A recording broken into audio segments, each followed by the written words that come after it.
The 10 News Weather Authority, always watching and tracking for you from the JES Weather Center. Heading into Super Bowl Sunday, tracking a system thousands of feet above us. It's going to try to drag down some cold air, and how low that cold air gets determines whether or not you see rain, sleet, or snow as we start out early in the morning with temperatures well into the 30s. So let's get at it. There's that system. This is tomorrow afternoon. You notice most of the rain is going to be far to the south. But let's head into tomorrow night and early Sunday morning, and you notice a wintry mix developing near and to the west of the Blue Ridge Parkway. This could be either in the form of sleet or snow, with actually some rain starting out as you go farther to the south.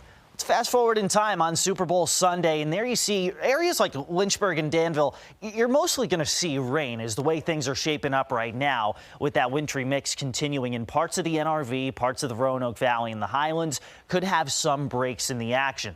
Now, as we get some colder air coming in on the north side of this system, that's when we see things changing over to perhaps some accumulating snow in the New River Valley, portions of the Roanoke Valley, and the Highlands. But all it takes is 1 degree difference to change it either between sleet or snow. So it makes for a tricky forecast. But as this system pulls offshore, heading into Sunday night, that's when things start to wrap up. Let me step out of the way for you here so you can see snow totals. You see the NRV 1 to 6, and you're like, what in the world does that mean? Just hold on. Near and to the west of Interstate 77, that white you see there, 3 to 6 inches. That grayish color that you see for the rest of the New River Valley is about 1 to 3. That's what you also see for most of the Highlands, being areas north of Interstate 64. That baby blue that you see right along and to the west of the Parkway, anywhere from a coating to an inch of both snow and sleet. And the reason why we're going with these totals is that wintry precipitation has to overcome our warm ground, and because there may be a little bit of a mix, not expecting much accumulation out of Lynchburg or south side.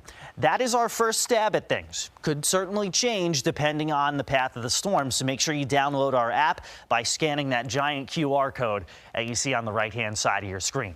No worries today. Our front kind of splitting our area in half. It's in the 40s in the mountains. Roanoke and Lynchburg in the 50s. Danville, South Boston, 62 so far this morning, with temperatures not really forecast to rise much from there. 50s in the mountains, 60s elsewhere. Even tomorrow, 50 to 55 during the afternoon. So it's not like we have a ton of cold air leading up to this storm system, and we're not going to have a ton of cold air after it. Looking at much of next week, the wind returns out of the southwest. Will be much warmer for much of next week. So for the New River Valley, you're one of the spots that stands the best chance of accumulating snow and or sleet heading throughout the day on Super Bowl Sunday. But it's after that, Monday, a high temperature near 50, in the 50s, and perhaps even lower 60s by the second half of next week. Rain chances rising, especially by Thursday. For the Roanoke Valley, lower 60s today, lower 50s tomorrow. Then you see a mixed bag of precipitation in the form of either rain, sleet, or snow, or all of the above. High temperatures in the 50s Monday and Valentine's Day. Your highs back in the 60s by Wednesday and Thursday.